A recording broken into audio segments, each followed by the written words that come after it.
Bonjour à tous et bienvenue sur le plateau de Bonjour chez vous. Nous sommes tous très heureux de vous retrouver pour cette nouvelle semaine d'émission. Aujourd'hui, notre thème du jour est découvrez les bienfaits du parler en langue. Il y a 2 semaines, certains d'entre vous, je le crois, ont été baptisés du Saint-Esprit et vous avez commencé à expérimenter le parler en langue. Et bien aujourd'hui, vous allez découvrir ses bienfaits. Et je serai avec Franck et Aurélie. Vous allez bien? Bonjour Evelyne. Bonjour ça va Evelyne. super bien. Bonjour, bonjour. On Oui. est en forme. Vous êtes te répondre en parlant en langue, mais les gens ne comprendraient pas. Et moi non plus, je ne comprendrai pas. Sauf si j'ai le don d'interprétation des langues. Mais Et nous n'en si c'est le parlerons don du parler en d'autres langues, et là on mélange tout le monde. Mais là, Là, on on mélange a perdu tout le monde. On va rester sur le parler en langue du baptême du Saint-Esprit. Amen. On va rester là-dessus aujourd'hui, mais on pourra en parler dans une autre émission. Eh oui. Frank, on va rester sur notre thème avec toi. Tu vas faire un pasteur, j'ai une question aujourd'hui. Tu vas répondre à une question de Maryse Grande question. Canada. Est-ce que c'est le Saint-Esprit qui choisit mes sujets lorsque je prie en langue? Super bonne question. Oui, c'est une bonne question. Ça me fait creuser quand même. Ah ouais, j'imagine. Hein. Et puis voilà, j'ai une réponse de près. J'en doute pas, j'espère. J'espère, sinon dépêche-toi. Non, ça va aller. Sinon, tu peux nous répondre en langue. C'est ça. Le Saint-Esprit choisira la réponse ou pas, on verra. Et Nadine va nous rejoindre en fin d'émission pour nous présenter notre livre de la semaine. Aujourd'hui, c'est un livre de Kenneth Hagin, Les langues après le jour de la Pentecôte. Je pense que Kenneth Hagin est quand même, on peut dire, un expert dans le domaine. Ouais. Je ne sais pas si vous avez déjà vu des vidéos de lui de l'époque, mais il avait, disons, une bonne relation avec le Saint-Esprit, on peut dire. Je vous encourage à aller regarder sur YouTube certaines vidéos. C'est original. Ouais, ça peut te déstabiliser quand t'es pas habitué. C'est pas habitué. C'est original, vous en ferez votre avis. Moi, j'aime trop. Je sais que t'aimes trop. Et Aurélie, en fin d'émission, tu vas nous partager un témoignage. Oui, Elisheba qui a demandé au Saint-Esprit d'avoir une dose de lui.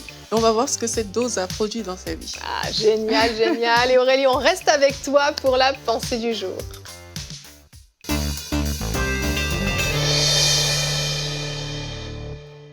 J'ai grandi dans un environnement où parler en langue était un sujet polémique. L'église où j'allais, on ne parlait pas en langue et mes parents non plus ne parlaient pas en langue.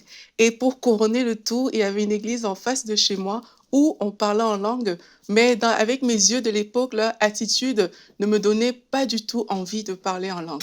Donc j'ai eu un mouvement de recul par rapport au parler en langue pendant bien longtemps, jusqu'à ce que le Seigneur Jésus me révèle d'autres choses. Et si vous êtes dans ce cas aujourd'hui, peut-être que vous avez un mouvement de recul par rapport à ça, mais sachez, je vous encourage à défier votre raisonnement aujourd'hui parce qu'on va voir que s'ouvrir au parler en langue, c'est s'ouvrir à une dimension supérieure dans notre vie chrétienne. Dans Acte 1, au verset 8, le Seigneur Jésus dit aux disciples, « Mais vous recevrez une puissance, le Saint-Esprit survenant sur vous, et vous serez mes témoins à Jérusalem, dans toute la Judée, dans la Samarie et jusqu'aux extrémités de la terre. » On le sait, cette puissance a été manifestée le jour de la Pentecôte. Alors que les disciples étaient dans la chambre haute, on nous dit que le Saint-Esprit est descendu sur eux sous forme de colombe et ils se sont mis à parler en langue. En fait, c'est par cette puissance que les disciples ont été capables d'être des témoins de Christ, comme le Seigneur Jésus l'a mentionné. En fait, s'ils n'avaient pas besoin de la puissance du Saint-Esprit qui s'est accompagné ce jour-là par le parler en langue, Jésus ne leur aurait tout simplement pas demandé d'attendre. Donc, si Jésus l'a fait, c'est parce qu'il sait que c'est trop important pour la vie chrétienne. L'intelligence humaine est trop limitée lorsqu'il s'agit d'être un témoin de Christ, et ce, même si vous connaissez toute la Bible. L'intelligence à elle seule ne suffira pas pour vivre le plan parfait de Dieu. Paul a longtemps fonctionné avec son intelligence. Paul maîtrisait les Écritures, il était sûr qu'il était sur le bon chemin, et jusqu'à ce que Jésus, en fait, le rattrape sur la route de Damas. Et c'est ce même Paul qui a écrit dans 1 Corinthiens 14, « Je rends grâce à Dieu parce que je parle en langue plus que vous tous. Et c'est Paul qui a expliqué aussi la marche par l'Esprit. Et dans Romains 8, à partir du verset 26, il nous explique que de même, le Saint-Esprit nous aide dans notre faiblesse, car nous ne savons pas ce qu'il convient de demander dans nos prières. Mais l'Esprit lui-même intercède par des soupirs inexprimables. Et il nous explique aussi que c'est le Saint-Esprit dans ce passage qui sonde le cœur, il connaît la pensée de Dieu et il intercède en fait selon Dieu en la faveur des saints. En fait, ce que Paul nous explique dans Romains 8, versets 26 à 28, il dit que, on ne sait pas comment prier. Lorsqu'on prie en langue, le Saint-Esprit se sert de ce langage pour intercéder et prier la volonté parfaite de Dieu. C'est un langage que Dieu comprend. Et alors qu'on fait ça, on est sûr que toute chose va concourir en notre faveur, comme c'est écrit dans Romains 8 au verset 28. Donc, si vous voulez vivre une vraie vie chrétienne, vous ne pouvez pas fonctionner uniquement avec votre intelligence. Votre intelligence a besoin de coopérer avec l'Esprit de Dieu. Donc, je vous encourage vraiment à ne pas vous limiter au niveau de votre vie chrétienne, mais à aller dans cette dimension supérieure de la vie chrétienne par le parler en langue. Amen, Yes. amen. Le parler en langue, c'est extraordinaire Ouais, quand c'est on puissant. le vit. Moi, ça a changé ma vie de Ouais. prière, mais radicalement. Et quand tu commençais la pensée, le but n'est pas forcément de convaincre absolument les gens que le parler en langue est une bonne chose, mais je me suis souvenue d'une histoire et je crois qu'il faut que je la partage. C'était un frère qui était vraiment réfractaire au parler en langue, mais vraiment, c'était pas juste non, c'est pas pour moi. Il était fermé, puis il était toujours en confrontation avec ceux qui priaient en langue, qui parlaient en langue. Et puis un jour, il a dit à un autre frère, lors d'un débat animé, comme il en faisait souvent, il a dit Dieu lui-même saura me confondre si j'ai tort. Eh bien, Dieu n'a pas attendu. Le soir même, il était sous la douche. L'onction du Saint-Esprit est tombée sous la douche. Il s'est mis à parler en langue lui-même, comprenait pas ce qui lui arrivait. Et le Seigneur l'a vraiment confondu comme il l'avait dit. Et j'aime vraiment comment Dieu fonctionne avec nous, en fait. C'est qu'il veut le meilleur pour nous. Oui. Pourquoi? Le but n'était pas de confondre ce frère. Dieu ne s'amuse pas à faire ça. Dieu savait que ce frère avait besoin du parler en langue parce que ça allait être bon pour lui, ça allait changer sa vie. Le baptême du Saint-Esprit allait transformer sa vie et le parler en langue allait amener une dimension nouvelle dans les temps de prière, dans les temps d'intercession. Ça allait tout transformer et Dieu a voulu qu'il soit pleinement équipé et c'est extraordinaire. Frank, je crois que tu as un verset là, tu as l'air avec ta Bible en main. 1 Corinthiens 14 et le verset 14. Car si je prie en langue, mon esprit est en prière, mais mon intelligence demeure stérile. Et ça, c'est pour tous les sceptiques sur le baptême du Saint-Esprit. Ce que Paul a écrit là a été prouvé aujourd'hui scientifiquement par des professionnels et des docteurs qui ne sont même pas eux-mêmes nés de nouveau. Et ils ont voulu pousser, et c'est une des plus grandes chaînes américaines, sur une de leurs émissions phares de la chaîne, qu'ils ont fait des études, et ils ont branché un pasteur et une membre de son église qui priait. Il était tout connecté au niveau du cerveau, tout ça. Et puis, il disait, OK, pasteur, prie. Et là, Seigneur, je te remercie pour ce docteur qui fait cette étude. Et tu voyais toute l'activité cérébrale. Et là, il dit, OK, parle en langue. Brasso, mande, barra, mondo.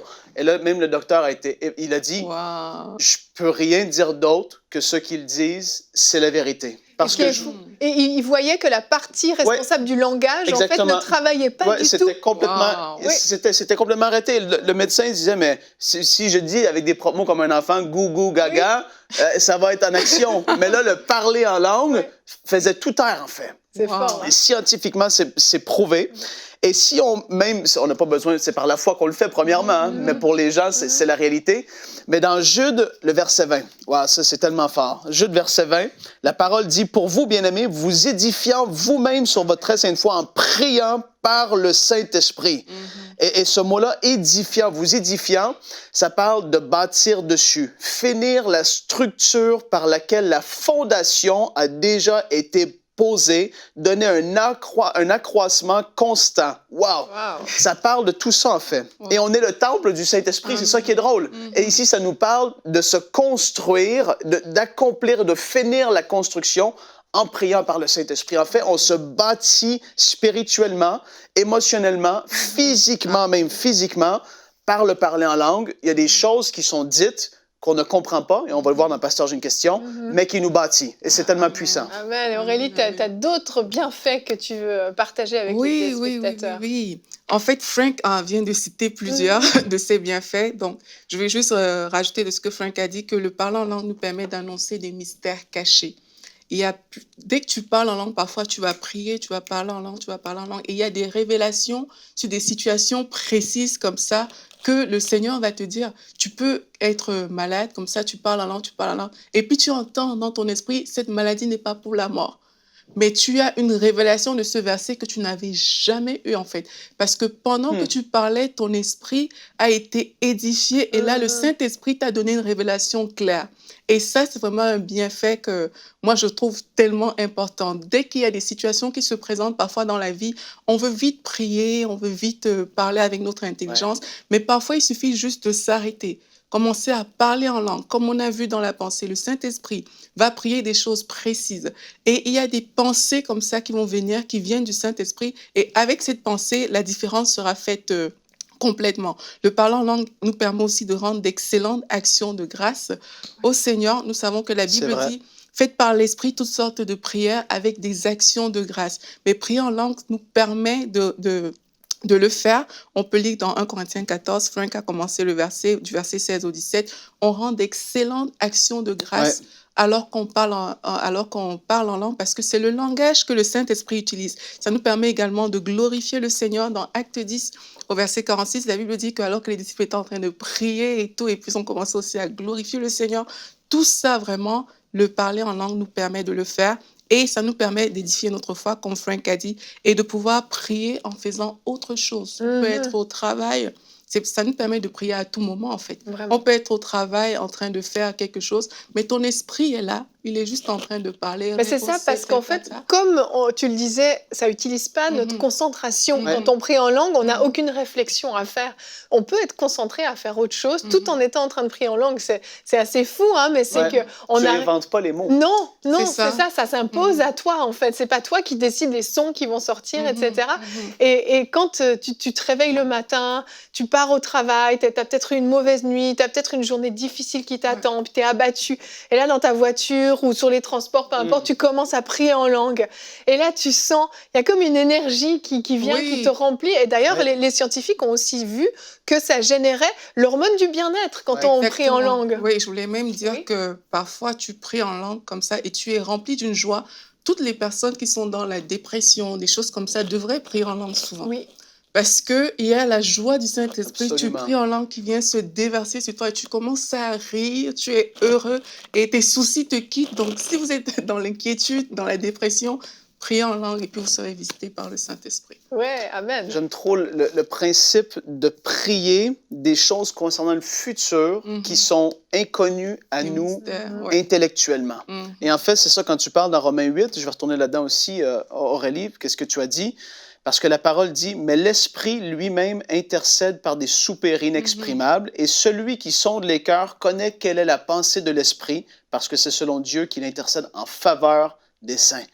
Et quand tu ne sais même pas quoi prier, ou soudainement, tu as une envie, de prier, et tu commences à prier, tu vois que ça s'intensifie en fait, et même le langage que tu as normalement dans parler en langue change, se modifie. Tu fais là, il se passe de quoi? Parce que c'est ce qui se passe en fait. Quand tu pousses plus loin, c'est pas juste une histoire de 1 seconde, 2 minutes par jour. Quand tu intercèdes en langue, soudainement, waouh, il y a des choses. Et quand ça parle de soupir inexprimable, c'est ce que tu vis en fait. Ça devient profond et l'Esprit intercède en faveur des saints. C'est même pas juste toi, ça peut être pour d'autres gens qui sont sur le point de vivre une catastrophe. Il y a toutes sortes de choses, mais l'Esprit le connaît, l'Esprit le sait, et il intercède en faveur de ceux qui aiment Dieu. Et Dieu le sait parce que Dieu, qui sonde les cœurs, connaît toutes choses. C'est tellement extraordinaire. Ça dépasse l'intelligence humaine. C'est extraordinaire. Si je peux faire un petit témoignage, je me rappelle, un jour, je suis sortie et j'ai failli avoir vraiment un accident très grave parce que notre voiture s'était retournée sur l'autoroute. On était en Belgique, c'était l'année dernière. Et quand j'ai raconté ça à mon petit frère, il m'a dit, je comprends pourquoi dès que tu as quitté la porte, j'ai senti comment la présence de Dieu est descendue sur moi. J'ai commencé à prier en langue jusqu'à ce que j'ai la paix. Et il était convaincu que le Seigneur était en train de le faire intercéder pour cette situation. Donc, quelquefois, c'est aussi ça, c'est que le Saint-Esprit descend sur nous, on commence à parler en langue, et comme Frank a dit, on prie des choses en faveur des saints, et il y a des situations comme ça qui se décantent dans la vie des gens. Amen, amen. Et c'est une merveilleuse transition pour le pasteur. J'ai une question, mais je vais afficher notre verset du jour avant ça, Frank, et on reste dans 1 Corinthiens 14, qui est vraiment le chapitre par excellence du parler en langue. En effet, celui qui parle en langue ne parle pas aux hommes, mais à Dieu, car personne ne le comprend. Et c'est en esprit qu'il dit des mystères. Et on l'a évoqué un petit peu dans la discussion de ces mystères qu'on peut évoquer. Mais Frank, clairement, Marie se pose cette question, puis elle est excellente. Est-ce que c'est le Saint-Esprit qui choisit mes sujets lorsque je prie en langue? Et c'est important de comprendre parce qu'on a parlé d'intercession, on a parlé quand même de temps de prière, mais on ne sait pas toujours ce qu'on dit. Mais donc le Saint-Esprit nous impose des sujets, Frank? Ben, c'est pas qu'il va nous imposer. En fait, je vais reprendre 1 Corinthiens 14, 2 qui dit justement, celui qui parle en langue ne parle pas aux hommes, mais à Dieu, car personne ne le comprend. Et c'est en esprit qu'il dit des mystères.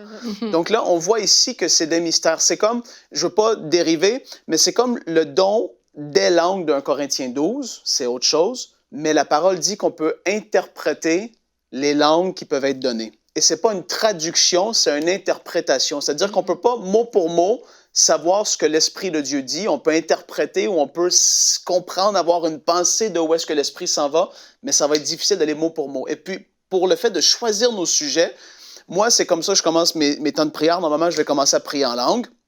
Et puis, je vais souvent ressentir une certaine direction par rapport à ce que je prie. Je suis juste là et c'est comme, entre guillemets, je me réchauffe. Je suis en train de... Et puis là, soudainement, tu pries en langue et tu pries en langue. Et là, tu peux avoir dans tes pensées la pensée de « j'ai jamais prié pour les personnes âgées de ma ville », mais soudainement, tu te mets, avec ton intelligence, à commencer à prier pour les personnes âgées de ta ville. Tu te dis « mais qu'est-ce que c'est ce truc? Parce que j'ai jamais pensé à ça. » Mais l'Esprit t'a poussé à intercéder en langue. Et là, même avec ton intelligence, tu as saisi un peu la pensée de où l'Esprit voulait aller et tu as continué dans cette direction. C'est-à-dire que le Saint-Esprit va prier des choses qu'on ne comprend pas intellectuellement.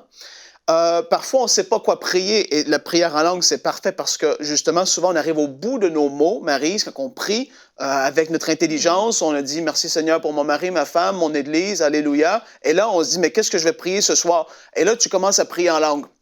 Et l'Esprit de Dieu va commencer à intercéder. Tu vas voir, comme je dis, les langues vont changer. Souvent, quand tu es dans une intercession forte, tu vois que ton parler en langue va même, entre guillemets, évoluer ou changer parce que l'Esprit de Dieu est en train de travailler quelque chose de très fort, en fait.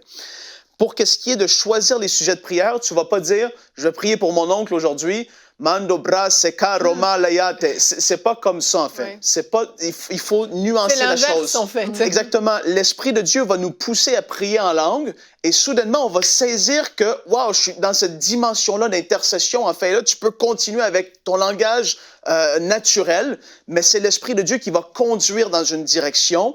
Et puis, partout dans les actes, qu'est-ce qu'on peut voir aussi, ou même au jour de la Pentecôte, les gens n'avaient pas choisi soudainement de prier intellectuellement pour quelque chose. Ils recevaient le baptême du Saint-Esprit avec le don initial du parler en d'autres langues. Mais après ça, on ne peut pas voir dans la parole de Dieu spécifiquement qu'ils choisissaient ou qu'ils étaient ensemble, les disciples, prions pour Paul qui s'en va là-bas. Et là, soudainement, ils se mettaient à prier en langue comme ça. C'est pas comme ça que ça fonctionne. Donc, l'Esprit de Dieu, c'est lui qui dirige, qui conduit, qui inspire au travers des langues. Mais c'est pas toi qui dis, on va prier en langue pour ça aujourd'hui. C'est pas forcément comme ça que ça marche. Donc, j'espère que j'ai été clair parce que c'est un peu oui et non. L'Esprit nous conduit, mais clairement, dans la parole de Dieu, on peut pas voir que on choisit et puis là, on prie en langue pour quelque chose. C'est pas forcément comme ça que ça fonctionne. Oui. Donc, voilà un peu. J'avais d'autres versets, mais là, mon temps est arrivé à la fin. Mais c'est un peu ça la réponse. Donc, est-ce que c'est lui qui choisit mes sujets de prière?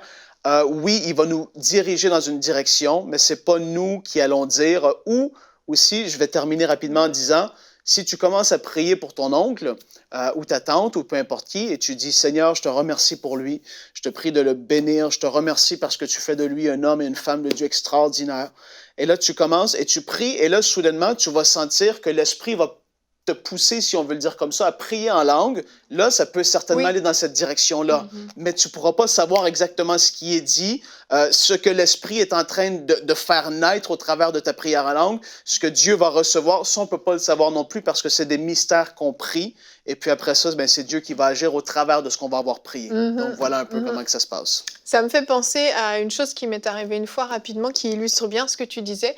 J'étais dans une conférence, c'était une des premières fois que vraiment j'arrivais à savoir ce que je pouvais dire en fait en parler en langue, sans l'interprétation, hein, mais juste je le savais. On était à une conférence, puis en fait pendant la conférence, on nous a dit commencez à prier pour votre pays. Donc on a commencé à prier et tout, puis moi j'ai senti que le parler en langue était en train de monter, donc j'ai laissé couler. Et j'avais un parler en langue très différent, très spécifique, et j'avais ma main qui était comme ça, c'était très fort, j'étais en train de déclarer des choses. Et en moi-même, j'ai su que j'étais en train d'intercéder vraiment pour les enfants de ce pays, spécifiquement pour les enfants placés même. C'était très spécifique. Mais je peux pas dire que j'ai interprété les mots tels quels, mais dans mon cœur, je savais exactement pourquoi j'étais en train de prier. Et ça a duré comme 20 minutes, c'était très très long. J'avais des larmes qui coulaient, c'était un temps d'intercession hyper fort, mais c'était uniquement du parler en langue. Donc c'est des moments comme ça. Il y avait une direction donnée pour un temps de prière, mais spécifiquement le Saint-Esprit m'a poussé à intercéder pour les enfants du pays. Donc c'est un exemple qui illustre ce que tu partageais, Frank. Merci beaucoup pour cette super réponse. Si, comme Maryse, vous vous posez des questions, vous pouvez nous écrire à l'adresse pasteur.j'ai-une-question@emcitv.com. Nous allons te quitter, Frank, parce que tu vas laisser ta place à Nadine pour la rubrique Culture et Médias qui vient de nous présenter le livre de la semaine.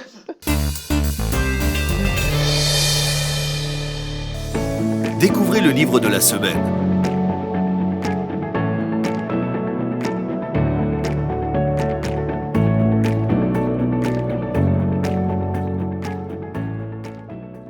Bonjour Nadine. Bonjour Evelyne, bonjour Aurélie. Ça va bien? Ça va très bien vous? Ça va très bien, merci. Tu nous présentes un bon livre aujourd'hui, un classique, je pense, pour nous parler en langue. Un bon livre bien costaud, bien intéressant de Kenneth Hagin. Les langues après le jour de la Pentecôte. Et si vous écoutez Bonjour chez vous, Culture et Médias, de temps en temps, nous présentons des livres de Kenneth Hagin. Oui, de temps en temps. De temps en temps, voilà. Il faut dire qu'il a écrit beaucoup de très bons livres. Oui, beaucoup de très bons livres. Et je trouve que beaucoup qui sont une bonne base, en fait, de la vie chrétienne, de comprendre des choses. Et ce livre ici est un excellent livre par rapport au parler en langue. Le Saint-Esprit et le parler en langue. Il vient expliquer les objections communes par rapport au parler en langue. Aurélie en a parlé dans sa pensée, au début de sa pensée. Il vient vraiment expliquer avec la parole de Dieu comment est-ce que le parler en langue est venu, c'est quoi la différence entre être rempli et le baptême du Saint-Esprit et toutes ces choses-là, en parlant de Actes, quand les 120 personnes ont reçu les langues, mais après aussi à Samarie, à Éphèse, 20 ans plus tard, expliquer vraiment ce que c'est le parler en langue. Il vient aussi parler que c'est un moyen d'édification, comme on a parlé pendant la discussion, un moyen surnaturel de s'adresser à Dieu. Et aussi, ce que j'aime bien, c'est qu'il vient aussi expliquer les malentendus concernant le parler en langue, parce qu'il y a beaucoup de personnes aussi qui ont des objections par rapport au parler en langue, qui ont des questions, qui se disent, attends, est-ce qu'il faut que j'attende? Est-ce que, comme un peu la question que Maryse a posée, ou d'autres questions aussi, et il vient vraiment bien expliquer, il prend vraiment son temps. Et c'est ça que j'aime avec les livres de Kenneth Hagin, c'est qu'il t'explique étape par étape, il te prend un verset, il te les décortique, et tu peux vraiment bien recevoir ce qu'il dit. C'est un très bon enseignant. C'est un excellent enseignant. Et il dit ici, en fait, les langues sont principalement destinées à édifier le croyant pour son bien-être personnel, un peu comme Paul l'a dit dans 1 Corinthiens 14, verset 4. Et puis, il parle de la valeur du parler en langue. C'est un livre vraiment qui vient vous encourager. C'est pour tout le monde. Et je parlais avec une personne qui avait aussi lu ce livre récemment et qui me disait, en fait, qu'après avoir lu le livre, il y a une soif du parler en langue qui est venue en elle. Elle a vraiment compris les bénéfices, en fait, les bienfaits, comme cette émission le dit, du parler en langue. Alors, je vous encourage à vous le procurer. Les langues après le jour de la Pentecôte de Kenneth Hagin, c'est disponible sur la boutique inspiration.com. Merci Nadine, merci beaucoup. Et nous allons enchaîner avec la rubrique témoignages.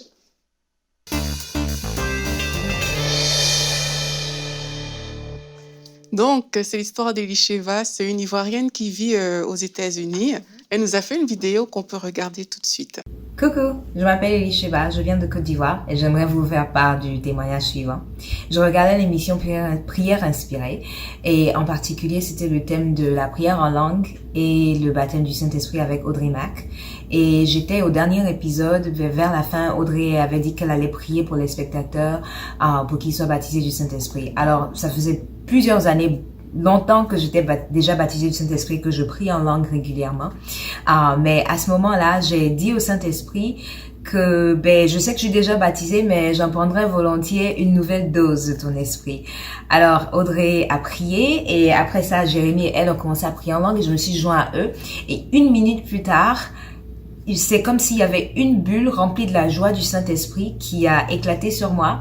Et la joie du Saint-Esprit s'est complètement déversée sur moi et en moi. Et j'ai commencé à rire d'un fou rire. Et je ne pouvais pas m'arrêter pendant la demi-heure qui a suivi. Alors, cette expérience m'était déjà arrivée. J'en avais fait l'expérience plusieurs fois auparavant. Mais ça ferait quand même 3-4 ans que ça m'était pas arrivé. Alors, j'étais débordante de joie et complètement comblée. Et je remercie le Seigneur.